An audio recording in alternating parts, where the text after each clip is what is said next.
when you're looking from the pyramid down. Hi. Hello everyone. Hello. I'm trying to figure out my camera right now, so that's what's happening currently. My overlay, which looks so pretty with my game, is there we go. My game is showing up now. So now I just need to figure out my camera situation, and then everybody can see my beautiful face. Are you sure you don't have your camera on like a lower layer? No, Or I turned don't. off? I just forgot to set it up before I started. Welcome everyone to Serious Play and to Fan Game Follies. My name is David Kutchik, and I am your conductor on this lovely train of fan game stuff. I am joined by two lovely people today who will now introduce themselves. I am Morgan Forbush. I am a cultural anthropology, whatever, master's student at UWM. And I am Ren. I'm a master's student in English at UWM, and I do like trains. And this is exciting. So I last week I was playing through Majora's Mask, and unfortunately, here, let me just adjust this a little bit more. This way, there we go. Unfortunately, the shooting gallery bested me, so now we're gonna be doing a different game this week, and we're gonna be playing a game called Pokemon Unbound, which is a fan game. I don't think it's technically a hack because it is not an addition, or maybe it is. I think it is actually a hack. I don't know. The nomenclature is kind of not really all that necessary, but it's fun to play some Pokemon. So I'm gonna read our land acknowledgement, and then we can go ahead and get started. So we acknowledge that in Milwaukee we live and work on traditional Potawatomi, Ho-Chunk, and Menominee homelands along the southwest shores of Michigami, part of North America's largest system of freshwater lakes, where the Milwaukee, Menominee, and Kinnickinnic rivers meet, and the people of Wisconsin's sovereign Anishinaabe, Ho-Chunk, Menominee, Oneida, and Mohican nations remain present. All right. So as I start playing through Pokemon Unbound, I'm interested. What are your two experiences with Pokemon? Morgan tends to go first in these things. Sure, so. I can go first. I mean, you could also talk. Oh, is that Pokemon? I played Pokemon Blue and Red. I remember playing Silver, on a Game Boy Pocket. I still have that Game Boy Pocket and that Silver, even though the memory's dead on it. I played some of the GBA stuff. My Ruby came from GameStop, and it didn't have its saved wipe, so it had a bunch of level 100s. So fancy. that generation kind of skipped me by, because like I had Leaf Green, and I had Ruby and Sapphire. I just never played them because I already had a completed Ruby file. And I beat everyone with my Metacross and my Melodic. It's a great time. Nice. And then I played all the way through Pearl and Diamond, 100% of that game pretty much. And then I 100%ed Heart Gold. I didn't play Black and White because I thought it was stupid. Didn't play Black and White 2 because of the same reason. I played X and Those Y. are the best ones, but it's okay. I know. My brain was like, oh, they made that was the they're making Digimon now. I should go back and play them because they had a good story from what I've heard. But I played X and Y. I pretty much 100%ed X and Y. And I have Sun and Moon. I don't have the Ultimates. I have Omega Ruby. I've never played them. And I feel like I've been kind of forcefully aged out of Pokemon. It's they'll never get rid of me. They've made it a little bit too casual, and I'm just like, it's just not interesting to me anymore. Yeah. Speaking of casual, this is the opposite of casual. Oh yeah. They are not keeping it cash. It is definitely a more difficult one. Yeah. And I'm really hyped for the Pearl and Diamond remake. This so this starts out with a story of a region on the brink of ruin. And apparently Pokemon are fighting each other. Should I read the story? in a dramatic voice? I'm not gonna do a dramatic voice. Oh, well then, what's the point? I have to keep my voice all nice and purdy for the rest of the stream. So, on the brink of defeat, the Borean king summoned a dark force to help turn the tides of battle. Also, I love how Steelix and Salamence are just like going back and forth. Dancing. The Colossians' army advantage was lost almost instantly. As soon as it entered the battlefield, the Dark Force used its power to create portals and transport the invading army back to Kalos. Ooh, ooky spooky. With the foreign army gone, the war seemed at an end for Boreas. However, their king, overcome by his lust for power, sent the Borean army through the portals as well. Plot twist. The war continued to rage in Kalos for several years. Many more men and Pokemon were conscripted to fight and inevitably met their end on the battlefield. One such Pokemon having been a dear friend of the Colossian king. Overcome with grief, the king built a device to restore its life, granting himself immortality in the process. That actually did happen in Pokemon X and Y. Yeah. But this traumatic event left him scarred and filled with anger. Unable to forgive the world that had hurt his precious Pokemon, he turned his machine into a giant weapon, the ultimate weapon. The king became a bringer of destruction that ended the war. We don't Again, this creatively name weapons in this. This is from Pokemon. No. This part, the Kalos part's from Pokemon. The Borean part is the new stuff. With the war over, what little remained of the Borean army returned home. The king's Pokemon left him, and the battlefield became silent. Yet peace was still to come. Enraged over the fruitless war fought, survivors of the war wished for ample compensation from the Borean king. When he had nothing to offer them, they began to manipulate the Dark Force to attack the Borean kingdom in an attempted coup. So they're using the king's Pokemon against him. Good. Oh, snap. In an effort to stop the madness, the Borean king gathered the legendary Pokemon Articuno, Zapdos, and Moltres. Do you guys want me to stream this directly to you?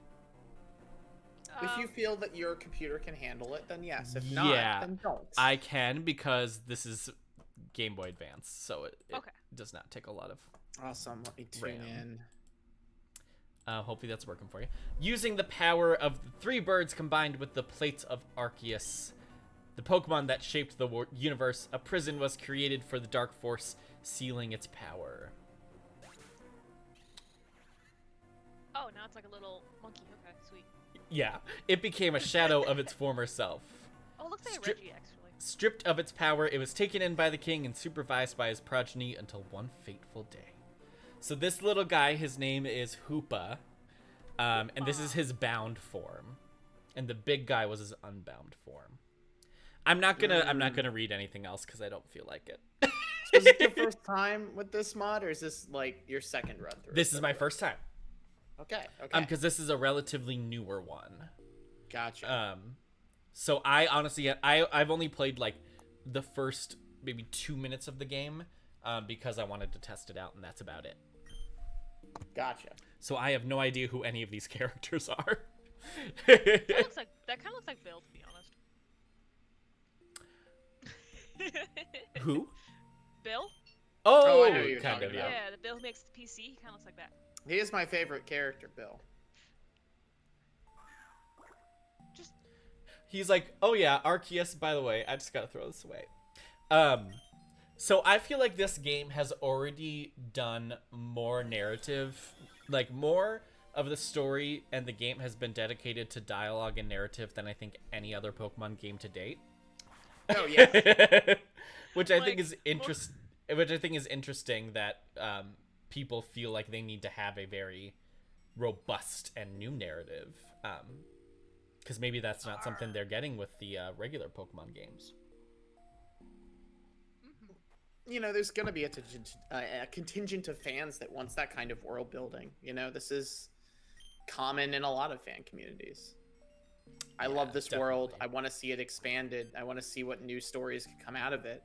And it doesn't matter, or rather, the implications of the previous world become the place for, you know, that's space. Wow. blah blah blah. I definitely think a lot of the canon Pokemon games kind of have a decently formulaic story. Mm-hmm. Like, there's always gonna be Team Rocket, Aqua, Magma, all the other ones, and you do the bosses, and the gym leaders, as you do gym leaders, you go to the radio tower, and then you do that. Like, Yeah. like it's very formulaic. Like after the 4th gym, you have to unlock a road, and I feel like there's people who want to do more with the story Yeah. than just that. So it makes sense that they would have like a more narrative aspect. Hello, Boogle. Hello. And I am a nerd, so hello. So this is interesting. There's usually with most Pokemon games there is a kind of disclaimer that gets added onto it saying like, hey, this is a non-profit game. Basically it's just kind of become a thing of, I think, of a lot of fan works to do this, because obviously they don't want to be ceased and desist on all that stuff. Yeah, and I'm not sure how like Creative Commons attribution goes with this stuff, because they are using like trademarked property. So I don't think they can like Creative Commons license in the same way that no, that a full creative work can. And I also like one thing with a lot of Pokemon fan games is some of them don't use any original Pokemon whatsoever. This one's using Arceus, so that's obviously this one is Pokemon all assets. this one is all that. I think the world is new, if I'm not mistaken. Like the setting is new, but that's about it. Interesting. Your actions can affect and change the world around you. Not every decision you can make will result in the same outcome. Branching paths. What is this? Yeah, I don't know. Okay, we're entering the now it's character customization time. Okay. That guy looks like he's supposed to be in Kingdom Hearts. Do I want to be? I think I'm gonna be the presented as male one. Unfortunately, there's only 2 options. So you can change your skin tone and. I'll do the middle one. Okay, hair color. Usually with these kinds of things, the hair color is usually the most there's the most options. One of those good anime colors, because you're the protagonist. I want there to be orange. I'll do the red, I guess. Red looks nice. Ooh, I get to choose my outfit color now too. Danger Chunk. Hey, Danger Chunk. Green. Green. Oh, I can have orange. Okay. So I'm gonna. So I have the orange tunic. So I'm gonna choose the blue hair, because the blue hair is the opposite of the color wheel of orange. So it'll complement each other very well. So sorry. That is a way to do it. Green. Danger Chunk, you can help me figure out my Pokemon choices. Should we let chat name the Pokemon? Yes, yes, definitely. What should my name be? I think, unfortunately, serious play will not fit. I think Sir Play. Sir Play. SR, yeah. Stinky. I like that. That's funny. Stinky. Ooh. We can name my rival Stinky. Yes. Let's do Sir Play. Why not? You could always name yourself Ryan House. I have a fondness for that for some reason. I'm never gonna let the Code Vein avatar Ryan House die. This is the other thing. This is one of the few, even in like the Pokemon hacks or ROMs route, this is one of the few that has like a difficulty level you can choose. So vanilla is like your standard. Difficult is a little harder, where the AI is a little more advanced. And then expert is like all of the AI's Pokemon are like perfectly trained and perfect movesets, and insane is insane. So I'm going to do difficult just because I want to have a little bit of a challenge, but I don't want to do anything absolutely crazy. Mm-hmm. That I did do a little research. Am I broadcasting some noise or something right now? I noticed that my thing's going off, like I am. Oh, no, now I it's can't not. hear anything. It must be a Discord glitch. I just want to make sure I wasn't like, you know. This is the other thing. So there's two versions of the story apparently, and one's a darker version, and I kind of want to do the darker one, just to see like what that means.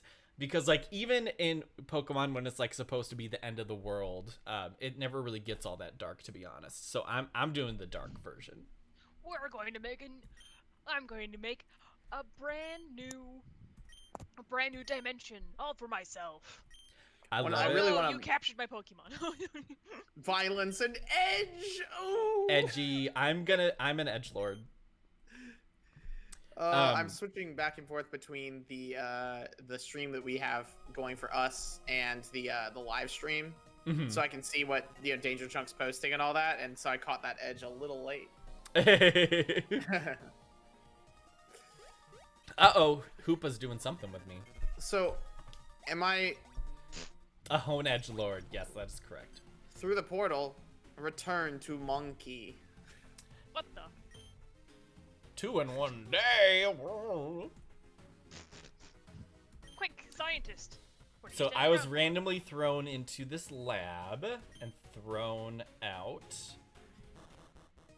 The gates in this look like the animated ring gates that were done for the Sonic movie. Yeah, kind of Very like that. weird. I think it's based off of the in-game. Like I think those are designed from an actual Pokemon game, if I'm not mistaken. Oh, I believe it. Yeah. Plus, those ring gates appear briefly in the first Sonic games, so Yep. Granted, they send you to like. Stay out of my Mini-game hell. cube space. That was a funny line. I love it when there's just weird lines and things.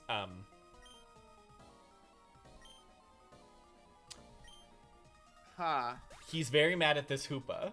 I'm guessing this Hoopa has a little plot going on. Hoopa's like, this person has gotten their hands on me, but maybe I want somebody else to have me. I see. So we're starting off in a very which game is it? Leaf Green, Fire Red style. Yes. Like Team so Rocket base. Yep. Essentially. And Yeah. it's based off of a Fire Red. You take a fire. There's a specific like improved version of Fire Red that the fan community has made that allows it to like run certain things and certain programs easier. And you Nice. hack. You use a ROM patcher to patch Radical Red through it. So it's based off of Fire Red, but it's I got not. you. But it's like you patch it onto like this improved version of Fire Red. But yes, like Danger Chunk mentioned, there is a new run animation, which is a little more run. Oh, I mean, I like it, but because the avatar is so wide, it kind of looks like you're like from the front. It looks like you're really coming on him. You know, you're about to like punch somebody He's in the face. mad. Yeah, like the gang dance is about to happen. I love it. So now I have to go check in my rival again. So now we get to name my rival. This is where the big things happen. And everybody draft up some names while I go remove my laundry bin from the background. God, he does look like a troll. You know, like the troll toys. Yeah, like a troll doll. Before the Yeah. movie. Yeah. They all have Before names. the movie. Absolutely. Do they actually have names? Are the trolls named? I think they have names. Yeah. Okay, this is a thing we should indulge. What are the trolls' names? I have to know. I have no idea, but I'm pretty sure they have names. Oh, he does kind of look like Syndrome. Can I call him Syndrome? I'm going to. But you have to name your first Pokemon Stinky. Yes, I can I name guess. my first Pokemon Stinky. That's Stinky's fine. gotta happen. We have to have Stinky. He'll be Syndrome. Syndrome. Syndrome. Hey, that's how you know it's an anime name. Yes. It sounds like Crom, except Drom. I don't know if I'd be able to name my rival Crom. I just feel bad. I feel like Crom. naming your rival and then waking him up is an interesting, like, moment. because naming is such an important convention in games. Yeah, especially in Pokemon. Yeah, you decide who you're going to be fighting. You decide in this moment, like giving him the name almost acts like a golem, right? You give him the name like the scroll, and he pops to life. Yeah, Nothing- and sorry. No, that's all I've got to say. Right, and it's interesting how in the Pokemon series the naming of your rival has really changed. I think since Gen 4 it's become a lot different. And so like this is more serious. This is more like related to like some of the older games where you can choose to name your rival and you don't have to just like name them Serena or whatever. This is where we get my first Pokemon. It's a statement of agency, like you have the agency to name this person, but I mean that's also like a degree of control. If you don't pick Tyranitar, I don't think we can be friends. Oh, what a good choices! Wow, that's a really hard call. I know. I love. Yes, so Data Chunk. That is an interesting thing, and I wonder if that's going to be something that we're going to see a lot of. There is a Pokemon game called Pokemon Reborn that takes place in like a really, I won't want to say dystopian, but a really like nasty city. Very much the opposite of like the natural world of Pokemon. Yeah. There's also Pokemon Uranium, which is all about like irradiated Pokemon. Yep. I kind of want to take the Beldum though. The Beldum is so cute. The Tyranitar. He's so cute. Or Tyranitar's younger brother. Larvitar. Larvitar. Danger Chunk is telling me to take Beldum, and so I think I'm going to. You betrayed me, Danger Chunk. I'm sorry. And Larvitar Danger is Chunk, just for you, I'm gonna name my Beldum Stinky. Nobi,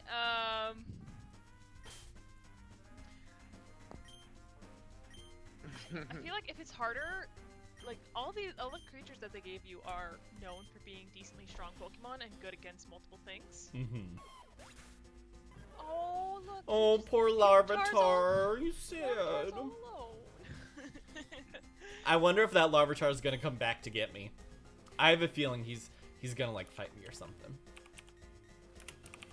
What's your favorite Pokemon of all time ever? Like, if you had to pick one Pokemon that is actually like, you can have the evolutions and all, like, but like. Oh, I don't one need the Pokemon. evolutions. Who you going with? My favorite Pokemon is Heracross. Ever since Gen 2, I had a Heracross that I loved in Gen 2, and that's my favorite Pokemon of all time. I adore a lot of Pokemon, but I think I would have to say Squirtle, because I love Squirtle. Squirtle Squad for life. Quite Squirtle literally. is pretty good. This It's Squirtle pretty Squad great. in the anime is probably my favorite episode of the anime. Because fucking Squirtle's with sunglasses, and the fact that in the anime this Squirtle keeps the sunglasses and puts them on every now and again to be menacing, it's just It's very cute. it's so great. It's Squirtle or Totodile. I really like Joltik. I like Joltik is Tyranitar cute. a lot. Mudkip's cute. Yeah. I mean, who doesn't like Mudkips, right? Mudkip's cool.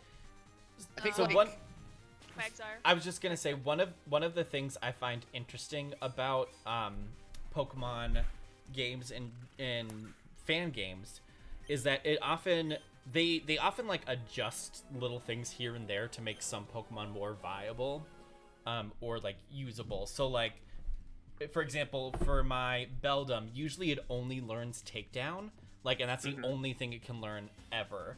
And now it knows this new move called Metal Bash, which is like a steel type tackle move. And then it also can learn Flash. So like, even to give you this experience of having a starter with a Pokemon that usually can never be a starter, right? It's only at the end of the game you can get this Pokemon. If you're going to then position it as a starter in the series, it needs to perform a certain amount of roles, you know, that is typical of a starter in the games, where they're somewhat easier to train while still not being the easiest to train.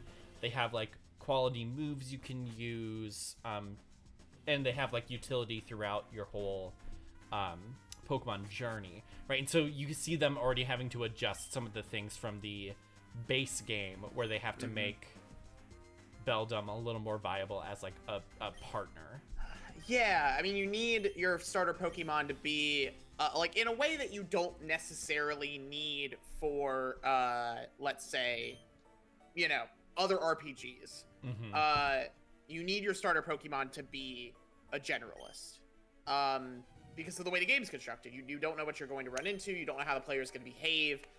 So there needs to be some degree of, okay, even in a tough situation where they're countered hard, they need to be capable of fighting their way out of a corner, you know?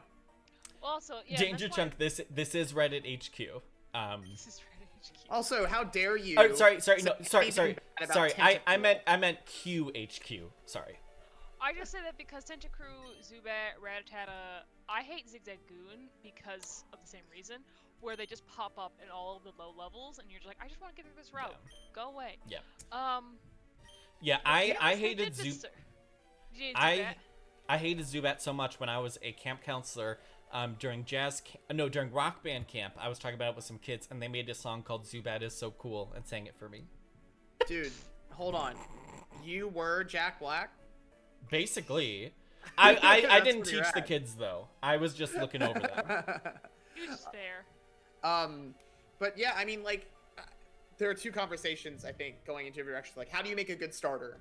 And there's also, like, what's the worst fucking Pokemon of all time ever? I would contend that the worst Pokemon, much like the worst stand in JoJo, is not decided by, like, any metric of what is actually functionally the worst. It's just decided by, like, the exterior forces of, like, okay, you know, outside of the niche case where it's useful, you know, what the fuck is this Pokemon's existence for? That's why I think Metapod is pretty bad, because Metapod cannot do anything but harden. He has no bad moves, he has no good moves, he has one move. That is it. So you know? our friendly Grunt A just was burnt into ashes by the Houndoom. Oh, the Houndoom. Oh. Alright. Nice. That is definitely not something that happens in normal Pokemon games. Yeah. Hey, we chose the gritty version. They warned us. Yeah. I don't know, for starting Pokemon, it's always been said, like, that's the reason why green leaf Pokemon kind of get, always, like, told off sort of stuff, because everyone's like, well, you can take the fire Pokemon and you're fine, but if you take the blue, historically, taking the water Pokemon was always the best, because for a beginning game, because the first gym was rock. Mm-hmm. In a lot so of a lot of them, people were like, yeah. just take the water Pokemon. Oh no, Danger Chunk. Yeah, but like the Pokemon, the hidden feature of starters, right, is that you pick your starter based on the difficulty that you feel like you can handle. Like even as a kid, I knew that Bulbasaur was the easy way to beat Leaf Green, and Charmander was the hard way to beat Leaf Green. And you know, whichever one was cuter. Well, that's fair. But so you have these kind of dual features, right? And that's like, I think Danger Chunk brought up Jinx as like one of the most hated Pokemon. And yeah, that's on the list too for, you know, cultural reasons. Also, wait, I thought I was speaking. Never mind. I thought I was talking as the protagonist, but I'm not. It's Syndrome, my rival. Anyway, sorry. But like, you know, I don't think like goodness and badness in Pokemon can be so situational. Mm-hmm. So I think the worst Pokemon are often the ones that either you run into, like you were saying, like Pidgey in Leaf Green is the example, or whatever the bird flying type is in Diamond and Pearl. I didn't play Diamond and Pearl as much. Starly. Starly. You run into them so often that you're like, oh my god, would you just stop? Or the Diglett Cave. The fucking Diglett Cave. Mm-hmm. But, you know, it's like, it has nothing to do with the quality of the Pokemon. You know? It's just that you have to keep fighting them. Yeah, right, and so like does the functionality of them then as like viable, right? Like I don't really use Zubat all that much in on my teams because I just think they're really annoying. Same with the Tentacool, right? So it's like it doesn't really matter so much what's viable. It matters for me like how I encounter them outside of just battling. Right? If I have to run away from them a bunch of times, I don't really want them on my team because I find them to be annoying. Also, I think this is one of those that I'm meant to lose. Yeah, I mean, that's a pretty hard matchup, and honest to God, unless if this game's balancing is very different, that's cool, but I've never seen a level 10 take out another level 10 that hard. I think it's meant to be like one of those. I think, you know, because usually you're like the good trainer who beats your rival, and I think they're very deliberately like doing that where your rival takes the better Pokemon than you that beats you, right? Because the three you were choosing from was ground, rock, or steel, right? So if I chose the steel one, he would choose the ground one. If I chose the rock one, he would choose the steel one. I guess if I chose the ground one, I don't know what he would choose. Maybe that was the secret best choice. Maybe I should have chose that. But it's like they're off types, you know. You don't expect ground, steel, and what is Garchomp? Garchomp is Is it dragon? Yeah, Dragon ground. Yeah, you don't expect to start with those types. Danger Chunk's. Did we talk about Danger Chunk's controversial opinion? No, we did not. That's new. So Pikachu is the worst Pokemon because of how it's grounded the design of Pokemon for decades. Yes, 100%. 100%.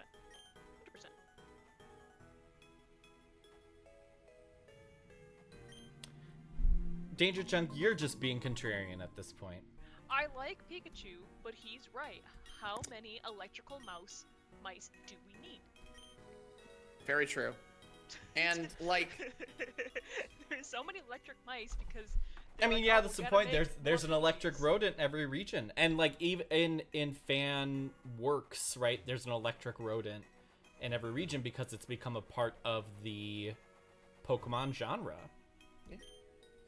I wonder often about whether or not the failure to, because there's this paying homage, and then there's choosing an aesthetic that you'll stay with forever. The choice to continue the Pokemon aesthetic as opposed to iterate upon it in any meaningful way has contributed to some of the really weird Pokemon that don't seem to like work as well, or at least the ones Pokemon? that. Well, okay, people like the ice cream cone Pokemon. Nobody I'm likes talking the about ice the cream car. I love the ice cream Pokemon. Okay, I'll give you. I love Gen 5. Car keys. Yeah, the car. I love the car What is the keys. car It's keys? cute. See, the problem is that people About think garbage. the About problem is that people think it is a decline, right? It's like somehow the overall narrative is the, you know, Pokemon started really good with designs and then it declined over time. But the first gen, I would argue, has some of the worst designs. Really? A You magnet think so? with an eyeball. Literally a pile of like mutant goo with eyeballs on it, right? A bird that's an ostrich and it evolves from having 2 heads into 3 heads, right? It's like they're not very innovative or interesting. They're basic, which I think is needed for the beginning of the series, but I still don't think they're good. I would argue that Pokemon design hasn't declined. It stayed pretty much the same. They've just kind of run out of, I'm gonna say, conventional bases for Pokemons. Like, they can't make a magnet Pokemon again because they made Magneton, so they go with car keys. And that's not good or bad. It's just they've run out of like bases to do things, so they have to innovate. And I will say my least favorite Pokemon, but my favorite Pokemon, I love to hate, is Timber, Gurdur, Conkeldurr. That line of Pokemon is so stupid. A dude holding Timber, a guy holding a girder, and a guy holding a concrete pillar. Oh, 2 concrete pillars. I'm sorry. Look, I mean, the original awful Pokemon design is Executor. All right. Oh yeah, fuck I think Were I they think thinking? I think Executor and Execute are oof. Oh, the ball Pokemon, the explosion Pokemon. Oh, the eggs. Oh, the I love eggs, the yeah. eggs. I love the palm tree and the eggs, man. Well, okay. Do you like Alolan Executor? I like or Alolan Executor? Executor. Because controversial take. I hate Alolan Executor, but it's still a better design than the regular Executor. Yeah. Executor. I like the original Executor. I didn't really like Alolan. Hot opinion. I wish they would stop doing region-specific Pokemon because it messes up their design team farther down the line. Like Sword and Shield is like, oh well, we have to have an Alolan Executor, and it fucks with the ability for people who like old Executor or other, non-Alolan Raichu or whatever, from having the Pokemon they want. Oh, but like, I mean, Bring back Mega Evolves. Yes. is the point of Pokemon in that instance to like allow you to have any Pokemon that you want, or is it more about like representing the differences between the regions? Because from a world building perspective, it's substantially better to have these region specific Pokemon. It just impedes upon freedom of movement or agency, right? I guess maybe a better way of saying it is you can have region specific Pokemon, but then don't have them in other regions. Like Sword and Shield, there was just someone who happened to have an Executor from Alola. And in Pokemon games, you don't really travel between the regions that much. And so it would be like, well, why do you have an Alolan Pokemon? That makes no sense. Other than to have it for fan service. Yeah. And Danger Chuck, I think it's correct and right, and I feel really bad bringing up the whole like ownership and its relationship to Pokemon. Probably primarily because MatPat did that damn theory, and now I feel like Pokeballs as prisons is dead territory. Well, and it's also just kind of like, yeah. I mean, But like, okay, you go. Sorry. I was just gonna say, like, there's so much to be said about, like, you brought up naming earlier, David, and there's so much to be said about the fact that, like Pokemon, I mean, I don't know, do Pokemon have, like, they seem to have a way of, like, actually communicating, Some of them, anyway. So, like, what the fuck are we doing naming them? Yeah. But there's, like, a whole, like, there's a legendary Pokemon that rides another legendary Pokemon. And that's, like, it's like, hey... And also he talks to you in your mind, and you're like, okay, are you human because you walk on two legs? You just got a big poopy head. Like, Entei talked to Ash at some point. It said it's like Lugia. Yeah, I mean, and like, Mewtwo what do you do talks with to that? everyone. Eli brought up a good point. He just said behind me, Mewtwo talks to everyone. Mewtwo is like... I don't know, I had a good analogy and I lost it. Yeah, I think like everyone and PETA has made the talked about how like it can be basically animal fighting or whatever, right? So it's like, then why, if it was just an animal fighting simulator, then like how has a whole community that finds effective pleasure from like the Pokemon themselves, right? How has that happened and how has that developed then? I mean, like, right, it's both of those things where it can both be, unfortunately, something where you capture and control all these creatures, but then you can also have like an affective connection to them rather than just feeling powerful. And I will say, to delineate here, I think there's a difference between saying Pokemon is simulating animal fighting and Pokemon is has this kind of capture control, if we're gonna liken it to a prison, whatever we want to do, system within it, right?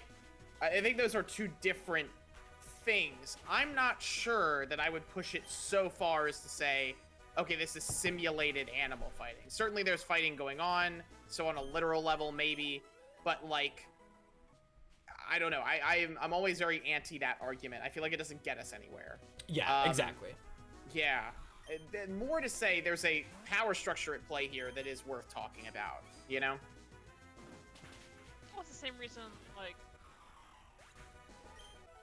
my my brain just might have jumped back in the conversation about people being sentient or not. Like giving people, there's a big conversation of are Neanderthals Homo sapiens and just a subspecies or their own species. And a lot of people are like, well, we don't classify them as subspecies because we don't want to think of them as sentient beings. So maybe something like that's going on. Sorry if I just fucked up the conversation, but that's why my brain No, was well, like, and I'm also thinking too now, right? Like it's literally it is literally the highest grossing IP in the world. Not company in the world, but IP. Like the intellectual property of Pokemon makes the most money out of any other intellectual property alive. And so it's like, then the games, right? It's you could also see it as not just a collection of animals in a colonial perspective, right? But you could see it as a consumption of the Pokemon universe, and Pokeballs allow you to capture basically the same kind of thing as like a collector would capture something to like a materiality to engage in that universe, right? You could also think of it in that way. Like I don't know if that's a fully developed thing, right? But I'm thinking, what are other ways you can take that without automatically just being like it's a colonial metaphor? Because I think that's there, right? But what else is happening? Yeah, it's difficult to, because I think because the brand is so overwhelming, it's impossible to separate Pokemon entirely from like the brand construct and the branding of like, oh, if I make a good Pokemon and people like it a lot, I can sell plushies of it or whatever else, right? So there's an incentive to keep adding. Now we're working with a fan work that isn't taking in that money, which presents, some interesting questions about whether or not the fan labor is ascribing to the paradigms of the main series or pushing back against them or whatever else. I think like I want to mention this issue of like what Danger Shrug was bringing up about whether or not the game does enough to separate the Pokemon from the player. Because I think that is wrapped up in all of this, especially with the naming conventions and whatever else. It's interesting. I say I want to address it, but I don't know exactly where to go with it, because like certainly there is a long history in terms of the animation and the implications of the narrative that your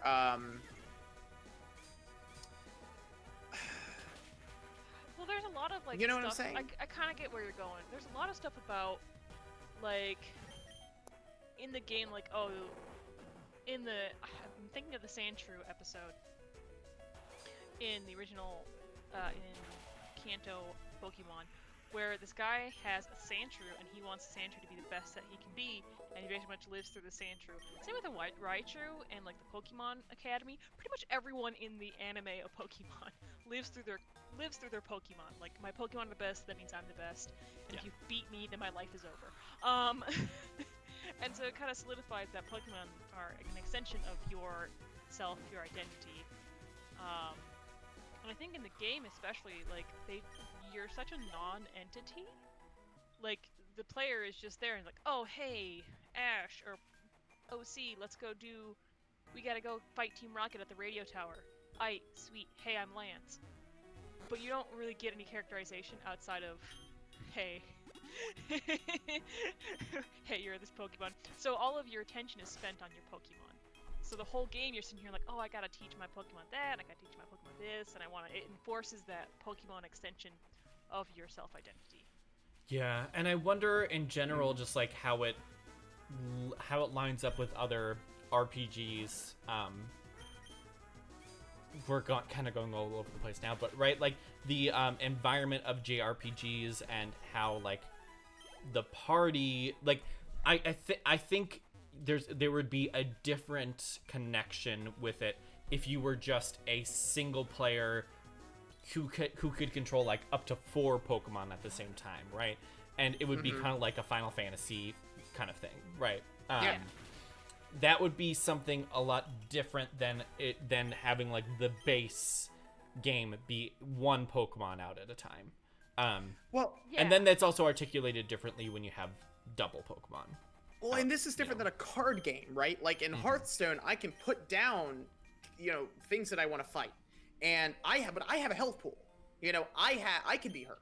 In Pokemon, I don't get that. First of all, there's only one Pokemon on the field except for in double battles. Mhm. The structure of team comp is not how do these Pokemon work together. It's what do I need to play around the other player using, right? Which is just a different design paradigm all on its own.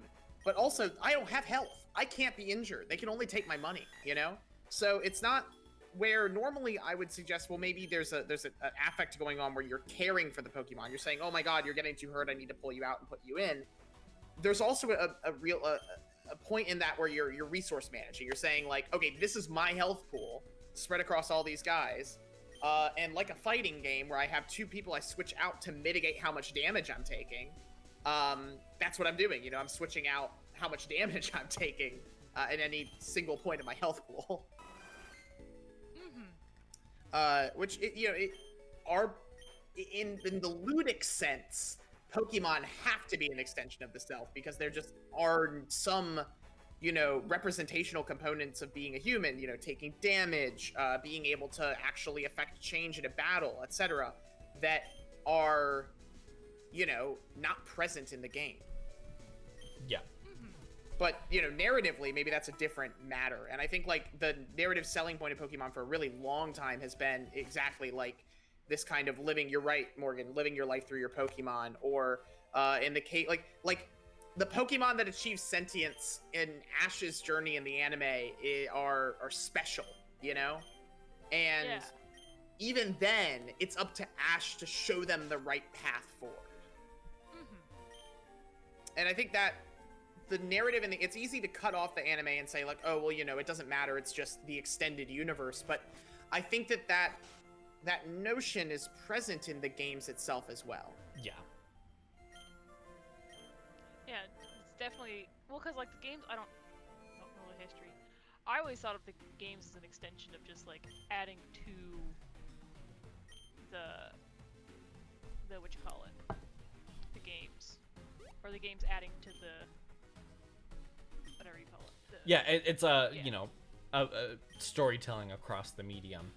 I mean, like we could, like Danger Chunk is saying, it could just be Cyborg, Donna Haraway just being like, hey, Pokemon is a perfect example of how like our effective connections with creatures through the screen is just like another way of showing that we're all part ourselves and part the tools that we use.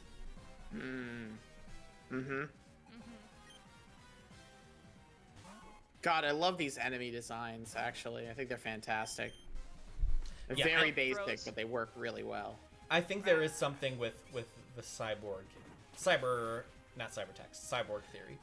I will say when I did, so I wrote my thesis for my master's about Pokemon Reborn, and in that game I talked a little bit about colonialism in the context of that game, just because that game specifically does not really have as much wild Pokemon as it is in a typical game where like you like encounter Pokemon in the grass and it's always constantly replenishing, right? And there's always going to be more Pokemon to catch. In that game, there's actually a lot of Pokemon where there's only one of them that appear in the game, and a lot of them are kind of like side quests, and some of them, like one I talked about where you have to like save this little Litleo Pokemon, this little lion cub, from this really like menacing Kling Klang, which is a steel type Pokemon, right? And like the whole point of it is you have to like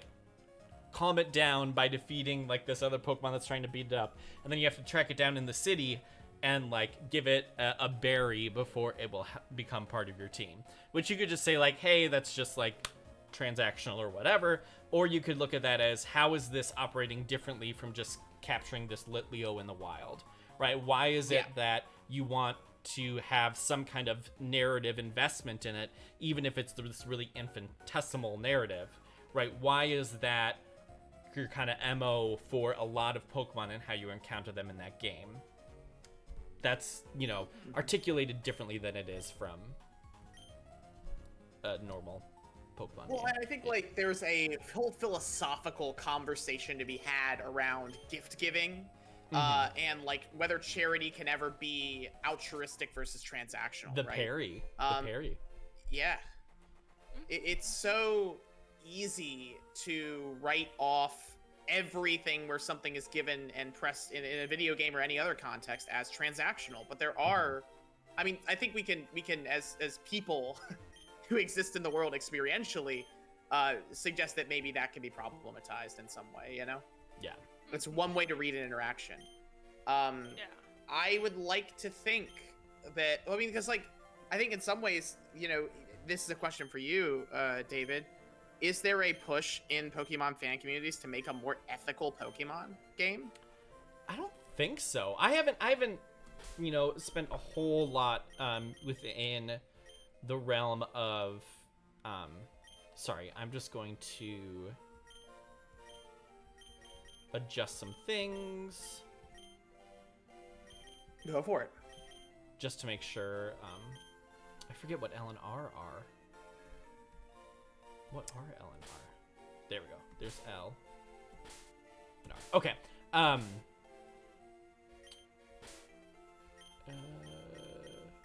Fast messages on and type icons on. Okay. Sorry. I love that they kept the old menus. What was the question again? I was saying, is there like a push in Pokemon fan communities to make a more ethical? Like, what are the communities actually making other than, you know, the vor that Danger Chunk pointed out earlier? Yeah, and I don't know if there really is. I don't think it's as much as I think it's an interest in the games and pushing the storytelling of what those games can do. Maybe, and some of it is like, I really like these Pokemon and I want to adjust and balance some things where like the more like not as useful quote unquote Pokemon can find use. But I'm not sure if there really is a whole lot of discussion about like how can we ethically capture Pokemon. Yeah, I don't think that's really a question because it's such a it could be, but it's also such a core mechanic of the games that it's like, I guess you can write a fan fiction or do something else, right? Do like a Pokemon mystery dungeon fan game, but Well, and I what's love the Pokemon Mystery Dungeon? 100%. you know, what is the function of the narratives that are being injected into these games? Because it sounds like from Pokemon Reborn that there is in that narrative something that is questioning the kind of doxic impulse of, you know, the core mechanic of these games. yeah. Which But is also, interesting. it could just be like they wanted to make it harder. I interviewed the person who made it, who like started it, and then she and her team of developers have, you know, developed it over the years. And when I asked her about him, right, it's not like she was deliberately trying to like queer the Pokemon universe or like make a statement about anti-colonialism, right? She was just like, I wanted to like do this cute little story where these Pokemon are that also like allows me to make the game harder by limiting the amount of Pokemon you can capture, and like it can perform that while also not being deliberately designed that way. Because she also started it when she was 16 years old, so like Yeah. you know.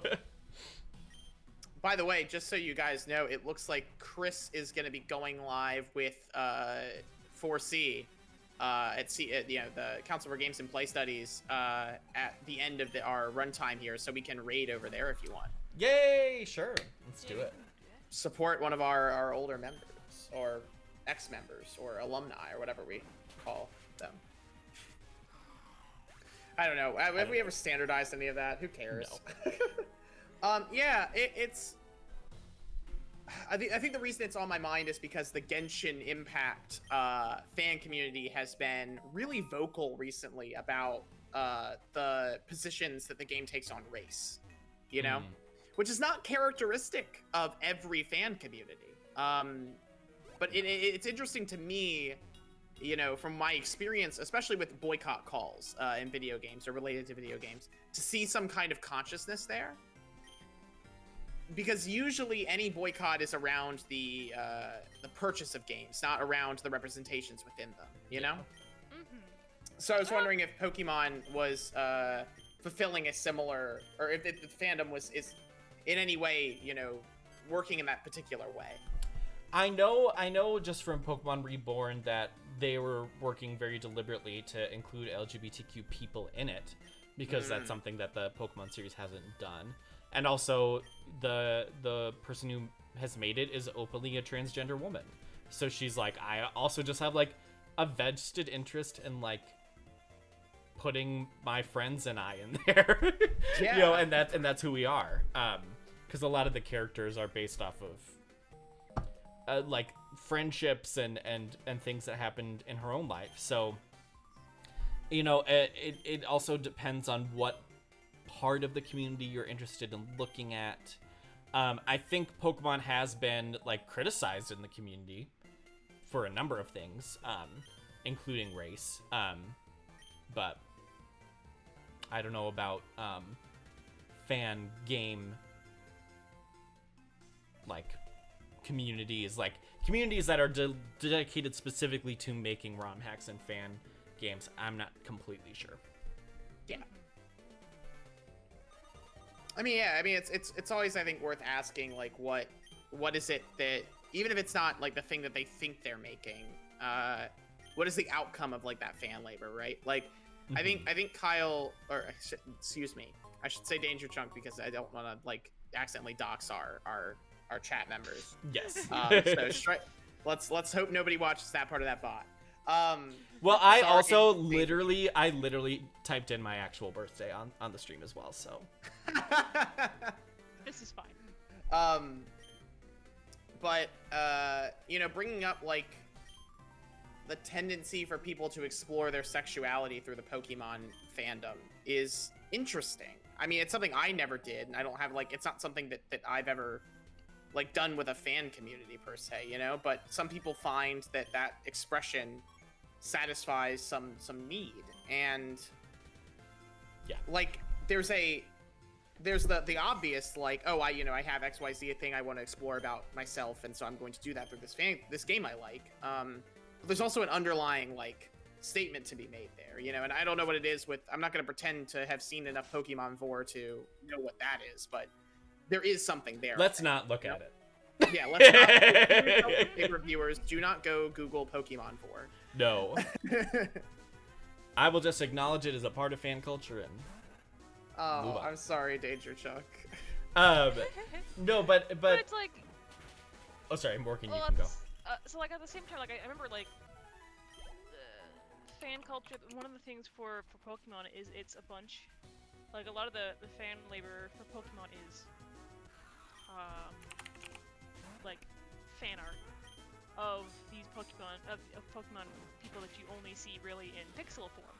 So people make like fan art of like Lance and a lot of fan art of Cynthia. And so like you kind of explore that community. You're looking at people making Pokemon look sexy, or just like trainers in general. Like, let me just draw these trainers, or let me draw the champion, or that kind of stuff. So I feel like there's some way to explore things that way, just the fact that they exist. Yeah, and it's something that I think definitely like can be and should be explored more, because it is so prominent online. Yeah, there was a Twitter thread that came up recently of some fan drawings of Pokemon that had been like specifically like, how do I put this? Somebody had gone and drawn some fan art of Pokemon, specifically changing the I guess female bodied versions of the Pokemon to be more what we would consider as humans, to be like, I guess, anthropomorphizing them as more feminine. Which is interesting. I think that there are, usually I feel like Pokemon's design paradigm has been, okay, maybe they're a different color, maybe they're a different size, but like it's within the realm of what we would scientifically understand as sexual dimorphism, right? Yeah. And I'm not sure how, like, certainly somebody was exploring something by doing that. and they weren't like sexualizing them per se as much as they were like adding conventional features of what it is to be feminine. You know, adding pronounced lipstick or changing the hairstyle or something like that, right? Yeah. I think there is a question to be asked about whether something like that is like, I mean, again, on the individual level, you can explore whatever it is that you want through your fan art, but like when that's put out into an ecology, what is that doing for the community? You know, is it doing anything for the community? Is it harming the community? What's going on with that? It seems to me a little weird to enforce like human binary gender onto Pokemon, but if Pokemon are an extension of the self, then maybe it makes more sense. Yeah.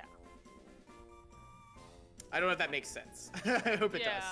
No, yeah, Yeah, well, well- and it's hard, right? Because I think immediately as a queer person, I want to be like, everything should be gay, you know, like, right? Or everything should be, you know, as you know, everything should be as intersectional and whatever as possible.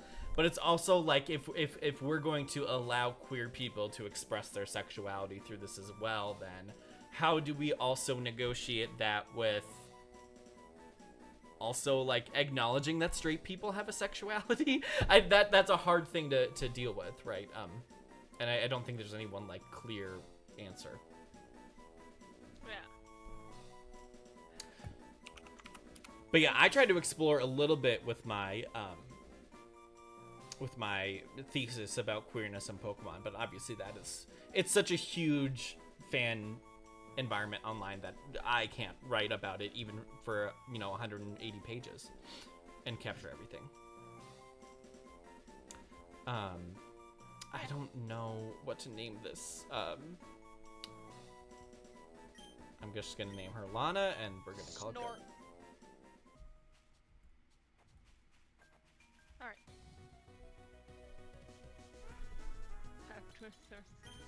And I do wonder if part of the thing with sexuality is because sexuality is so, especially in the United States, right, so tied to identity. I wonder if there's something about that with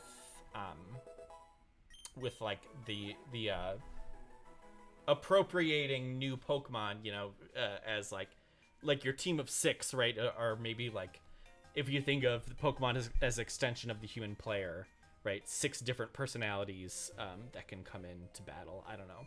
There might be something there. I'm rambling. I don't know. Yeah.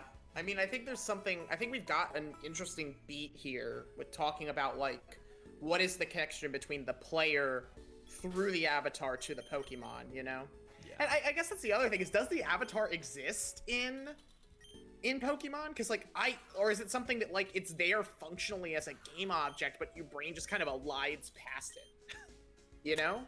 Yeah, I think that's more of what it is. I think it's one of the most, like, silent of silent protagonists. Yeah. I mean, It's I just don't like even the think of it person as you a move throughout the protagonist, space. You know? Yeah. Well, it's like, I feel like it's kind of, I think I have to talk to this one. because I don't think of it as that, like there's definitely a non-entity. It's a non-entity in the game, but it's still like you stare at it for, you know, 100% of the game. You are this person that you're running around as, interacting with things. Mm-hmm. So it's still there. Like, you can't say that it's totally just like not in the game, or you don't Right, understand it as part of the game. But at the same point, like, totally, it's totally a non-entity. Ooh. What's No. this? What is that? Is that That like is an a ice low. hedgehog? That's a lowland sand slash, I think. Oh. Gotcha. I love Sandslash. It's fine. Oh no! I do like the audacity of a Pokemon that just walks in and opens your fridge. The This is food mine. thief. Also, this is I saw this. I think this is in one other Pokemon game fan game I've played, but hasn't been completed yet. This is, I think, the only complete fan game that has a mission function, Oh. which I think like would work well, especially when you get to the open world game that's in development. Oh, man. Mission Open structure there, I world think, would be Pokemon. definitely cool. I'm kind of surprised that they haven't made up like a Pokemon MMO yet. I mean, none of Pokemon. Well, there is a Pokemon-esque MMO. Right. I know what you're talking about. Yeah.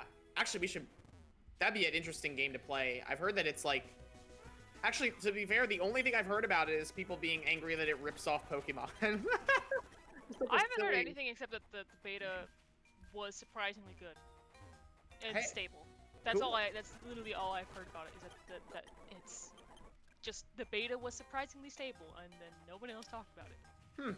So, just so everybody knows, part of my mission of this series is also to show people how people, like, I want to show games as people play them. So I'm going to be doing some fast forwarding.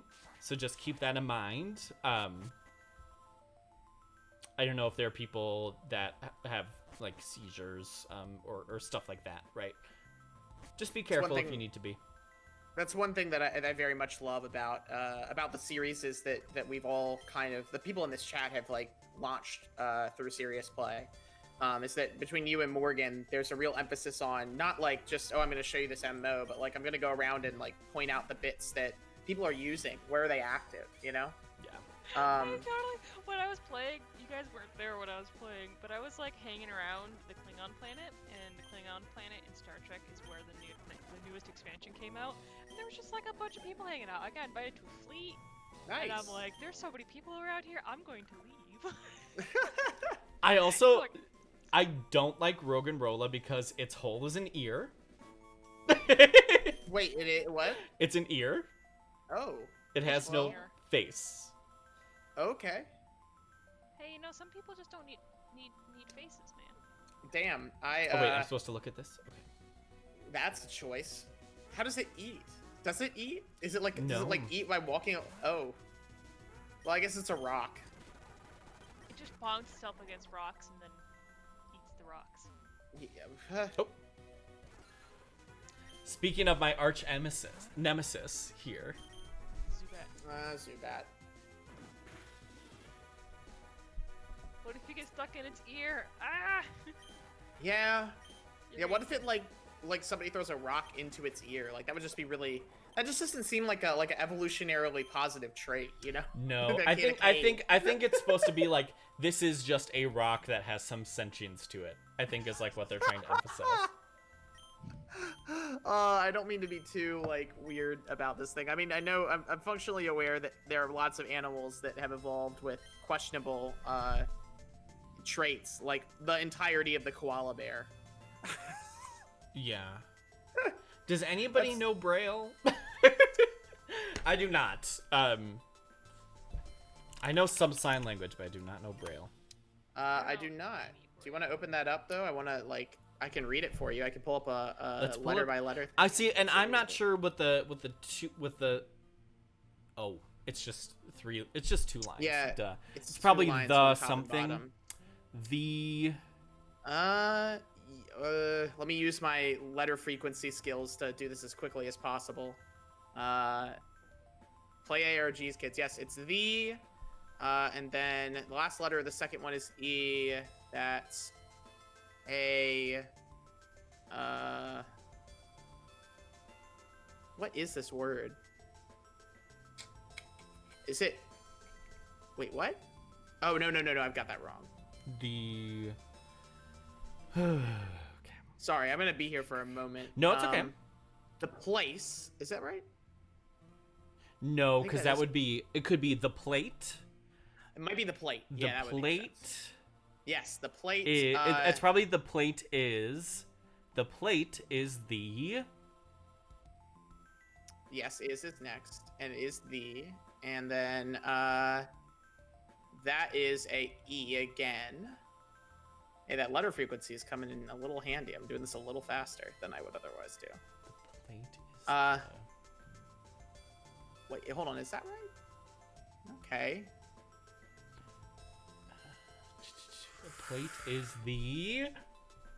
I know the last one is probably like a letter near the end of the alphabet. I think. It's not Z. trying to. What is that one? Hold on. What? Is that a period?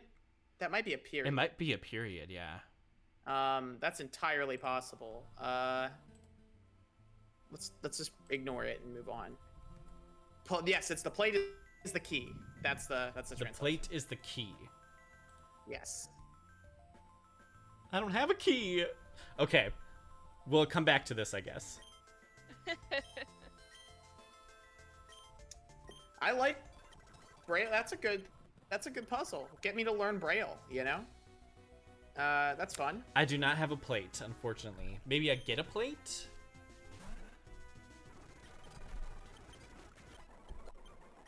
Get me to learn a new substitution language. I'm happy with that. At least I don't think I have a situation. plate. Yeah, I just have a package. Well, what's the And a point tab of these map. big tomes that like these monoliths anyway? Well, Other that than being game object. that is the insignia on it is the Mega Evolution symbol. Oh. So I'm guessing it's like to unlock some kind of Mega Evolution. Ooh, a Neato. Makuhita. Oh, hey. I'm not sure. I think it's Makuhita. Not. Yeah. I love like. If I'm not Stuff like mistaken, that. one of the few Pokemon that has the same English. It's like the, it's the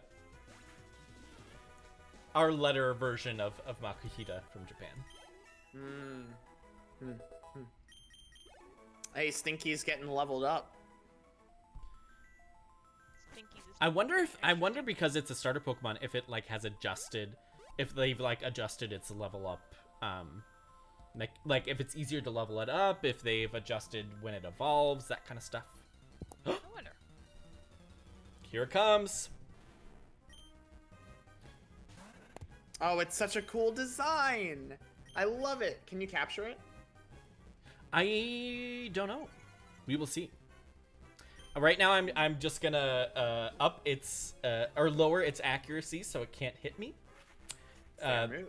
And then we'll go from there because I think it's gonna be a bit of a while before I'll be able to take down this guy. But this kind of story, right, where you have Sandslash and it has its 3 little Sandshrew babies, is more akin to what would happen in like Pokemon Reborn. There's a lot of stories like that in that game as well. So like this is more of that like affective, like, oh, the Sandslash is defending itself because it needs to feed its babies, and like it's not that huge of a narrative, but it still is like really putting forward like the affective element of these Pokemon. Ooh, Definitely. yikes! That one just got wrecked. Oh yeah. Yeah, it's. I think this is the interesting thing about micro narratives. I think like to something like the 6-word story as a concept, right? Most of the time, 6-word stories work really well because they connect to mundanity in some way, but then alter mundanity in a way that's interesting. And I think like something like a mother taking care of, or a father, who knows, with Pokemon. Actually, it says it right there, mother. It's a female Pokemon. Taking care of its babies it's a very mundane story, but that doesn't make it less effective. In fact, in the space you have to tell it, you want something people are going to connect to in a way that a complicated story won't resonate, you know? Yep, exactly. And it injects a lived experience, a day-to-day experience into the Pokemon games that just kind of isn't there, you know? I mean, like, I realize that you spend a lot of time in those games going back and forth, and people tell you about their lives, but my experience was always focused on the exceptional nature of trying to fight the elite trainers, you know? Yep, exactly. Oh yeah. Oh no! And the one- Oh, I thought he was gonna capture him. The one, like, disruption to that was the Lavender Town, you know?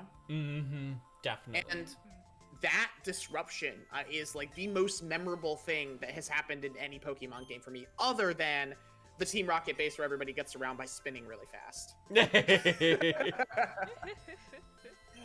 I really hope those platforms made it into this game somewhere. They're my favorite thing from that particular game. There's such. Oh, I got a new TM for completing that Hey. mission. No, is that Nice. TM? No, how do they deal with TMs in this game? I believe you can use them over and over, Okay. if I'm not mistaken. Was it HMs that are usable once and TMs that are usable over and over in the original, or the other way around? Other way around. HMs can be used forever. TMs are single use. Gotcha. And then in Gen 5, they switched it so the TMs are also repeatable. little helmet. I love He's so cute, right? Or she is. What a good. I'm definitely catching my Sandshrew. Maybe I should do like an all steel team or something Oh sure. with my little Yeah, go for it. Sandshrew and my Stinky. Usually I don't like doing one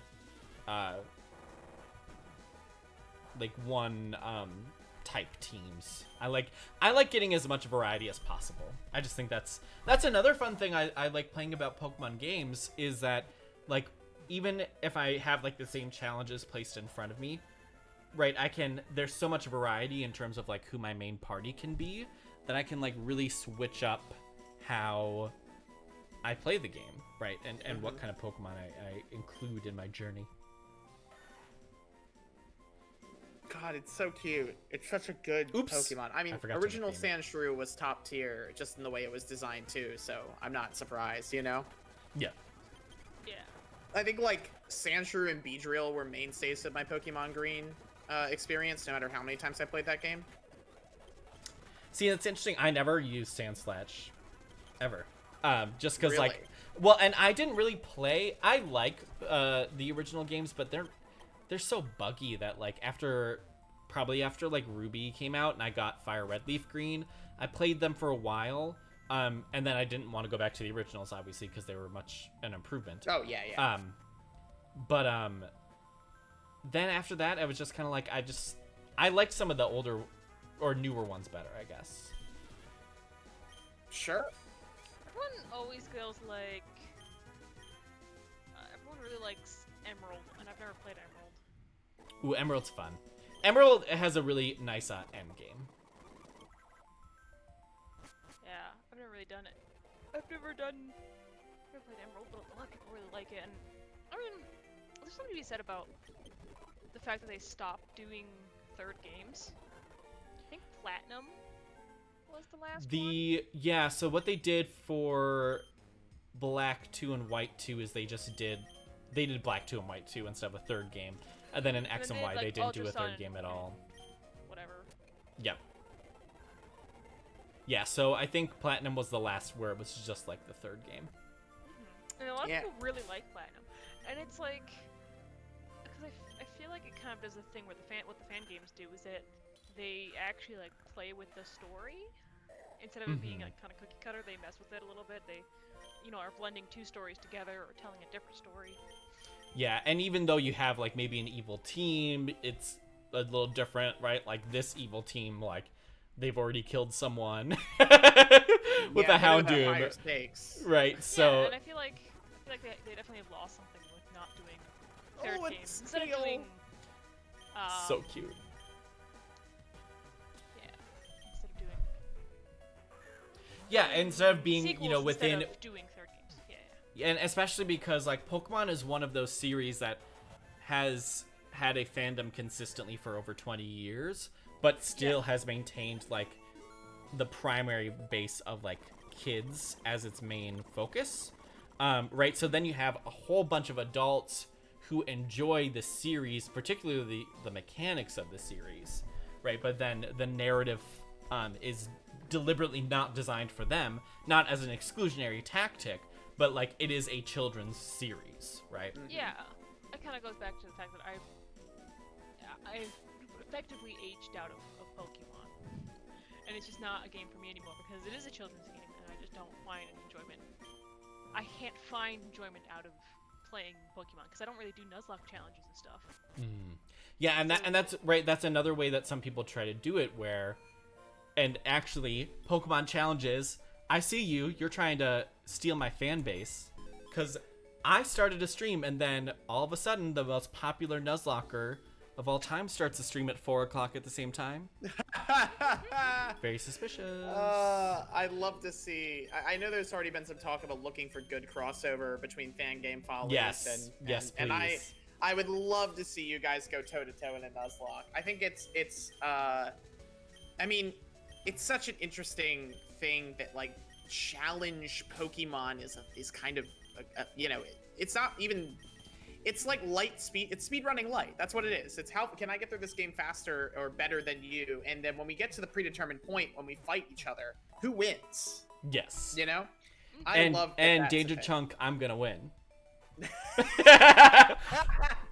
Yeah, well, and right, so that's like that is one way that people are introducing challenges to the game without having to go to like learning how to use Pokemon Essentials within RPG Maker, for example, right? You're able to like manipulate the game. I shouldn't say manipulate, right? You're creating new rules for the game to make it harder, but then also so you can enjoy it more, right? Because if you don't include that, you have the same old game that you find to be very easy. Right. And so it's performing the same function as a speed run where you're introducing difficulty, but rather than introducing something like tactical difficulty, right, where you need to be able to move your fingers as fast as possible, you're adding a strategic difficulty to it. It's a difficulty nonetheless, right? But it's a little different from a speed run just in that sense. Or you have people write competitive Pokemon, which is like formally sanctioned by the Pokemon, company, where you can make like hundreds of thousands of dollars competing, at tournaments, which is crazy. I should say like hundreds of thousands, as in like one person might make $100,000 a year, maybe, at those kinds of things. Yeah. You can make side money, I guess. You're not gonna make like, unless you're really, really good, you're not gonna make a lot of money. Oh yeah, that's true of a lot of competitive scenes, and I think it's more fascinating that a competitive scene at all exists for a game that, yes, the game is competitive in the sense it is constantly pushing this ride or die with the fighting other the trainers thing, but like it's not competitive in the sense of like, you're not fighting somebody else directly, another person, you're always just playing against the computer. Unless you choose to do otherwise, in a single PvP match. Which, by the way, I mean, I know I don't need to say this here, but like, it's also worth mentioning that like setting up PvP for Pokemon was fucking non-trivial as shit in the beginning, right? Oh you yeah, have to totally. Have the cable. You have to be sitting close enough to each other for the cable to reach. You got to put both of the things together. Like, there's so many Pokemon in the early games I didn't capture because you had to get them by trading. Yep, exactly. And trading was a pain in the ass. And it's really it's really no surprise, right, that once Pokemon became a big thing for Nintendo, because Nintendo doesn't get all of the money from Pokemon. They don't own Pokemon proper, but they still get a lot of money from like some of the games and some of the residuals and things like that. Right, so it's really no surprise that as soon as Pokemon became a huge, like, bringing in money, that Nintendo decides to finally start investing in online play. Yeah. Right, in the transition to the 3DS is when things like online play actually becomes a thing. And that's also when Pokemon Go became really big in 2016, and I think like 2014 or 2013 was when the 3DS came out. Right, but Pokemon was becoming bigger and bigger. Like 2011 that it came out. Oh, really? For a long time. 3DS? Never mind. Maybe. I don't know. Maybe it's I'm really wrong odd. then. I could say so much about the design of the 3DS and how weird that fucking thing is. What a bizarre choice they made. It had its 10th anniversary, February 26th. Oh, wow. Never mind then. My theory is wrong. Well, also, but it's kind of the same, because like I remember X and Y came out, and it was kind of the 3DS. It was the 3DS Pokemon game, and they had Wonder Trade, and I fucking loved Wonder Trade. Wonder Trade is amazing. I when I was trading for my Wonder, I was doing Wonder Trade, and someone, I kid you not, like, I got it after my friends. But I was like, oh, Wonder Trade's great. You either, like, you can just send up a Wurmple and you'll get something back. And I got a Ghastly back. And Gengar is one of my favorite characters, so I had I, like, immediately got my favorite Pokemon for the rest of the game, because I did it almost immediately. Oh. Like, Gengar was my highest Pokemon. Nice. And like my friend, like, cause shiny trade, no, not shiny trading. Eevee breeding, ice breeding, whatever. Mm-hmm. Pokemon breeding was a big thing, so everyone was just sending up their level 1s to Wonder Trade. So you could get Ghastlies, Larvitars, and all this kind of stuff. And it was great. I love Wonder Trade. I wish it would come back. I don't know if it's back, but I love Wonder Trade. Yep, they added it back again to Sword and Shield. Because Wonder Trade is one of those things, and Ren, just in case you don't know, or some of our audience members don't know, right? Wonder Trade is this thing where you can literally trade out any Pokemon, and a Pokemon will come back. So it's basically like, if you have two trainers who are willing to trade any Pokemon, the internet, it'll just meet you up in the internet and you can trade them. And so a lot of time you'll get things like Pidgey or Spearow, right? Some of the lower level Pokemon. But because you don't know what you're trading for, right? That element of surprise and wonder of like, what am I going to get is now replicated in maybe the way you would open, you know, a Pokemon card pack. And you're like, what Pokemon am I gonna get, right? You get the same feeling from trading. It's great. It's a really fun time. I deeply enjoyed Wonder Trading. I mean, it sounds like a great system, because like how many people catch Pokemon that they don't need, or want to catch Pokemon they don't need to fill out their Pokédex, you know? Yeah. I never wanted to complete the Pokédex because I didn't want to manage that many Pokemon. I wanted to get my team and I wanted to power level them, and that's how I play the game, which I'm sure is of no surprise to either of you. But if I had a system like that in Leaf Green, I would have sent a ton of Pokemon off. You know, that would have given me a reason to complete the Pokédex, because I knew that, you know, getting that Pokemon, I could give it to somebody who would be interested in using it, you know? Mm-hmm. It was fun. And you could just be like, I don't really want this, so I'm just gonna throw this out, and maybe I can get like a better Pokemon in return. Yeah. Yeah. So it was great. It was a great time. I really enjoyed it. I am excited that I have my Spheal, because I actually really like Spheal. Spheal is fantastic. Spheal is just like such a good design for Pokemon. It's just a round seal. Yep. It's a sphere. Yep. And a seal. Yep. A sphere. It's a Spheal. I mean, Uh-oh, what a is- Syndrome! Oh, Syndrome's here? Yep. Oh, Syndrome's here. See, this is what I get for watching the stream instead of the... Oh, sorry. Nah, it's fine. It's funny. It's that Oh, gosh. co-presence we're talking about in our article, you know? Yeah, oh boy. Oh, this music's a bop. It doesn't really look like Syndrome in his bigger form. No, but he is wearing an all-black jumpsuit. No. It's a style choice. It's not. Okay, there goes the Swinub. I love Nice. Swinub too. Swinub is a very cute Pokemon. And I definitely did not choose Gibble. Like, I did not know that I was going to be getting a whole bunch of ice Pokemon right away. So I did not deliberately choose for my rival to have Gibble. But this is very lucky. Because now I have a... Oh, shoot! I forgot... I forgot my float, which is named after an ice cream float, does not have any ice moves. And neither does Sandshrew, because I think I just got rid of his. Oops. I think I might be dumb.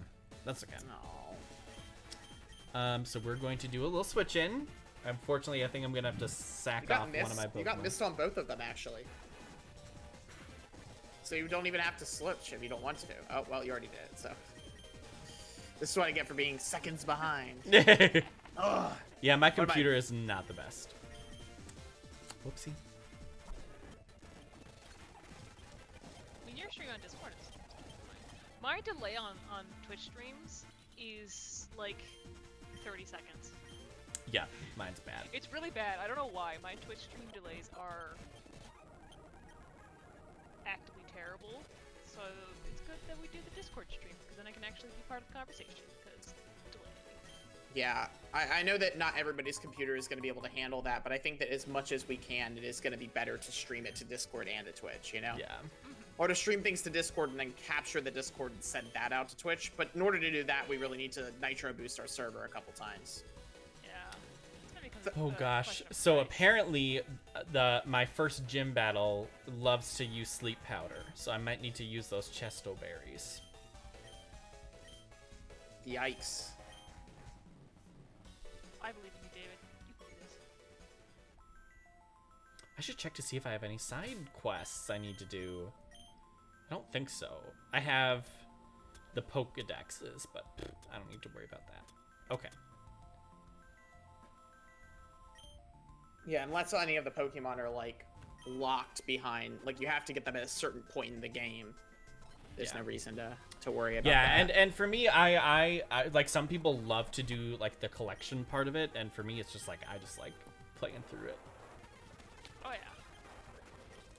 yeah. The only Pokedex I ever completed was for the second game. I did for Pokemon Crystal, and that was it.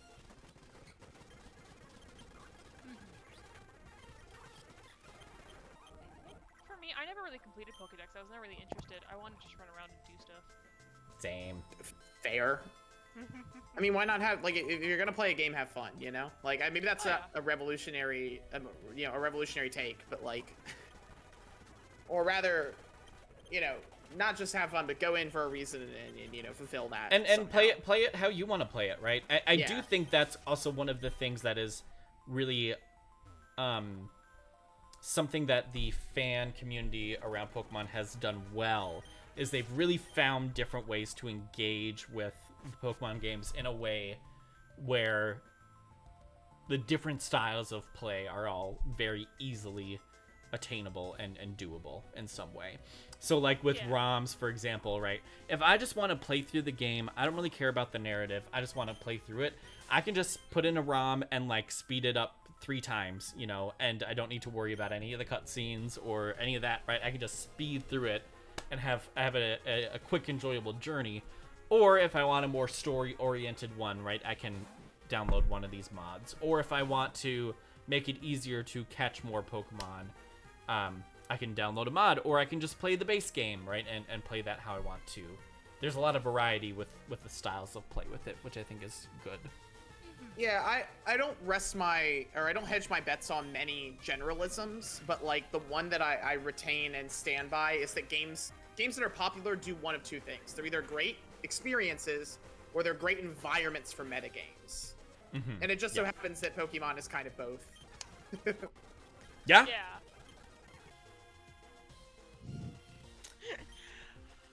I might actually especially, like- level up this Makuhita. Oh, Sentret. Sentret's very so cute. good. Sentret is very cute. I took it down in one shot.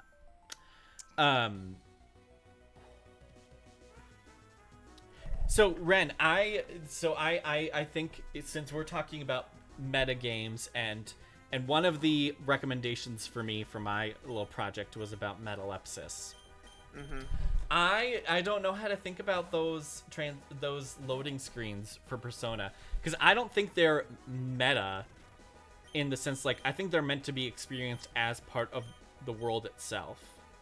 So like, I guess you could think they're like more like cutscenes than loading screens, but they're also not cutscenes. Well, you know, okay. So if we're gonna talk about this, I guess the first question I would ask, I saw like one of the suggestions was about paratexts. Mm-hmm. You have to ask yourself, what is, like, is this paratextual? Like, because the basis of talking about metalepsis, I mean, if you don't identify a diegetic crossing, then you can't talk about metalepsis, you know? Yeah.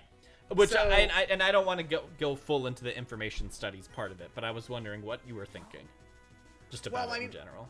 I've seen the loading screens, and there are aspects of them that are paratextual, right? Like the rotating figure of Joker, right?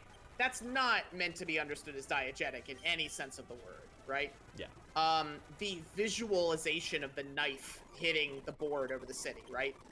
That's not meant to be diegetic in any sense of the kind of the word, right? It's not in the text. Yeah, so, but the I would progression argue it time- kind of is, though. You think so? I like, and I think the thing is, like, I think it's more along the lines of the scene when you get on the train and you see the people's, you know, the visages of the passengers traveling by. I think it's maybe not meant to be like you are physically looking at this within the game, but it feels very much like the day has passed. So maybe not like visually it's meant to be in the game, but I think like temporally, right, it is meant to show you that a day has passed within the game, which I think is just as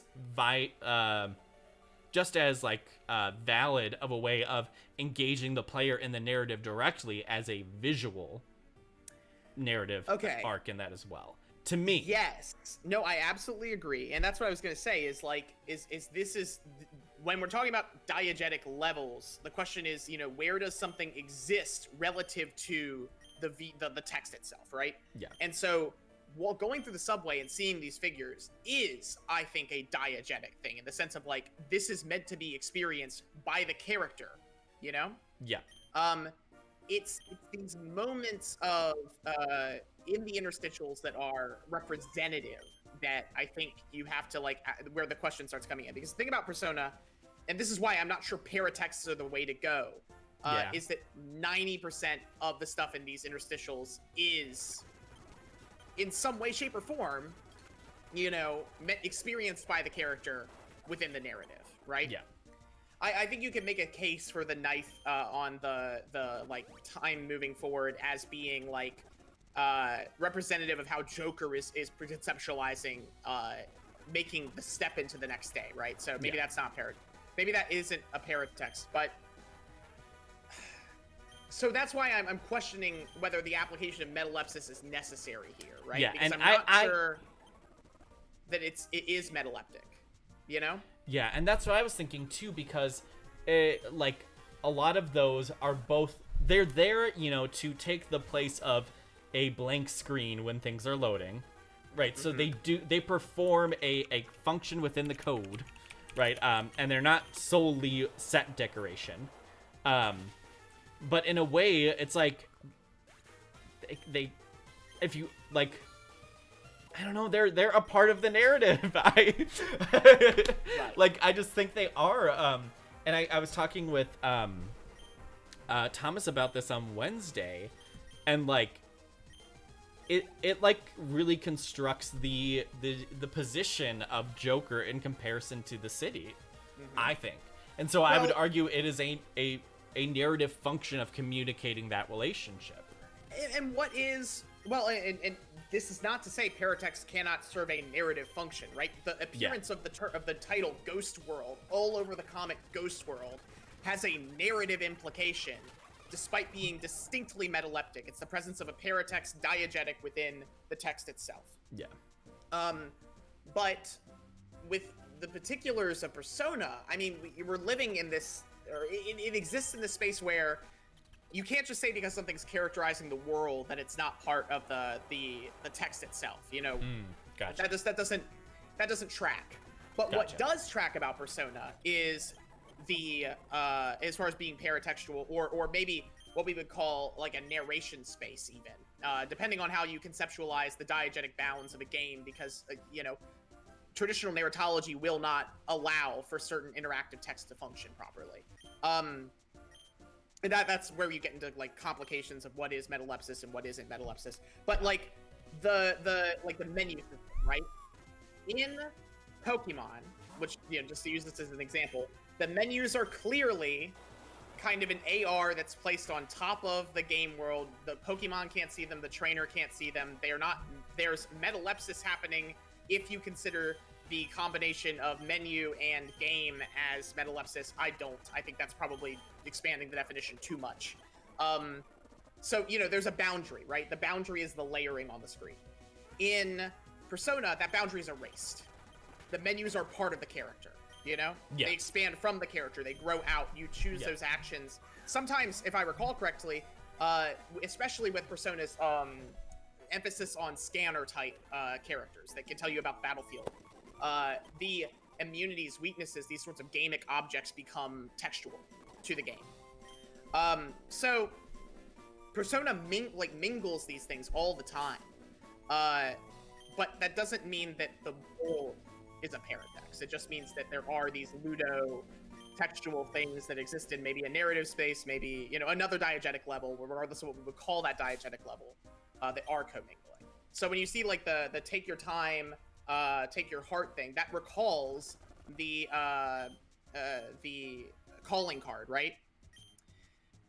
I think that is something that we can say is, you know, truly kind of an embedded paratext. Because it's also the logo for the game. Yeah. In some ways. And it does exist in the loading menus. So there's this explicit boundary crossing that is occurring. But, you know, is that happening in relative to the difference between the character and the city? No, but I can see why the bleed through would occur, right? Yeah. I think there's something to be said for looking at metalepsis not as, like, God, okay, this is getting hyper specific. But that's kind of the problem with this stuff. You have to ask yourself not whether or there's an ontological metalepsis happening. Yeah. But whether there's a rhetorical metalepsis happening. And there's a difference between those two things. An ontological metalepsis sees an actual transgression across narrative lines occur. The narrator literally steps straight. A rhetorical metalepsis gestures at the concept of crossing a diegetic boundary, regardless of whether an actual diegetic cross is made. So the idea of loving your Pokemon so much that you buy a plushie of your Pokemon and set it on your desk, right? We can argue that that is a kind of metaphoric metalepsis. You've taken something from the game environment and placed it in the real world. However, that has literally not occurred. There's no ontological boundary crossing. It is entirely rhetorical. That might be happening in the case of Persona. And if that's happening, then that means there's a whole world of metaphor you can explore with the concept of the transgression of play, the ludic space, and the city itself. Yeah. But, like, that's entirely different than saying that the loading screens are a paratext, you know? Yeah. Well, and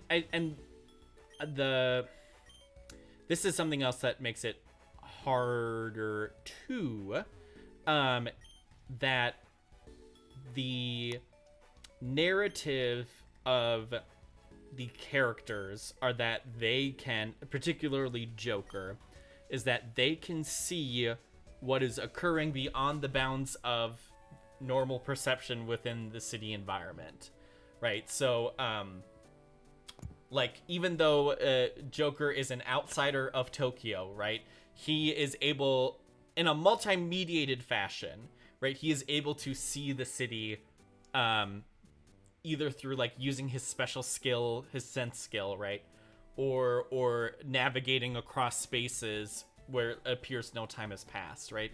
Physically, narratively, intellectually, like, Joker is, like, a character. He's able to transcend those boundaries, right? Mm-hmm. And so, like, you also have these texts, like the loading screens, that similarly transcend those boundaries. And so for me, I'm trying to think through, it's like, how is this related to the characterization?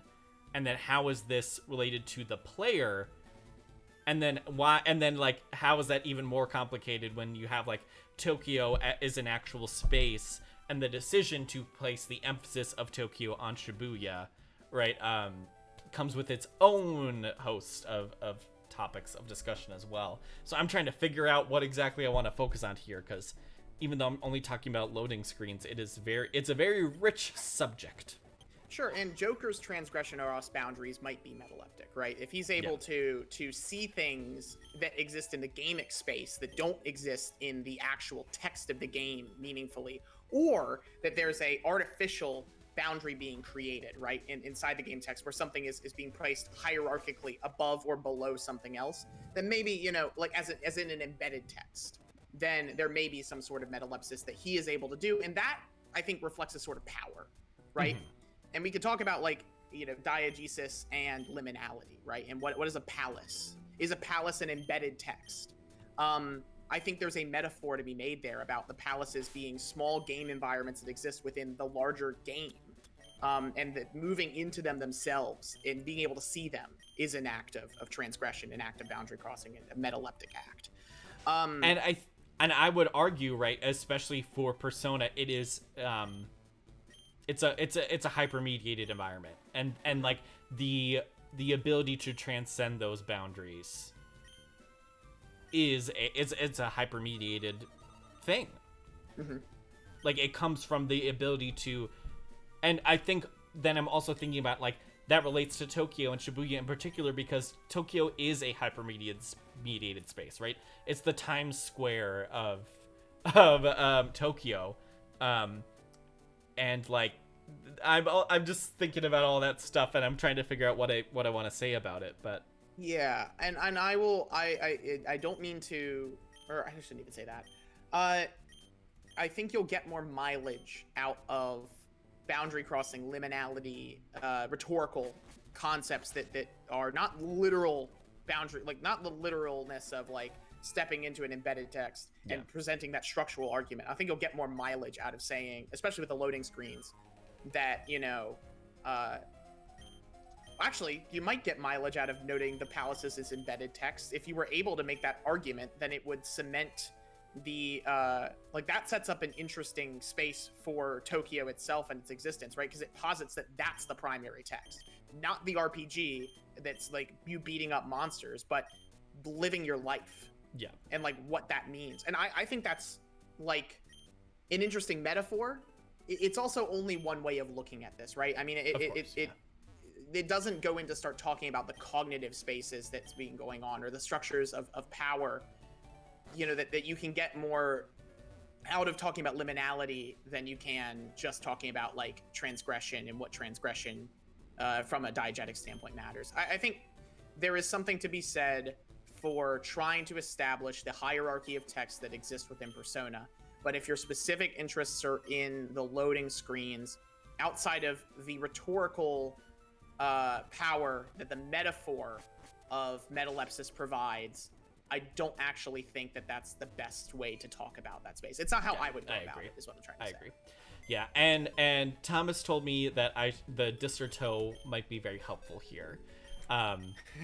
Because funny. Well, because if we're talking about Tokyo as it is being constructed within the game world, right? And if that's a vital part of how we look at these loading screens, which I think it is, right, and knowledge of the space of Tokyo, and what kind of claims it's making about Tokyo, I think is a vital part of it.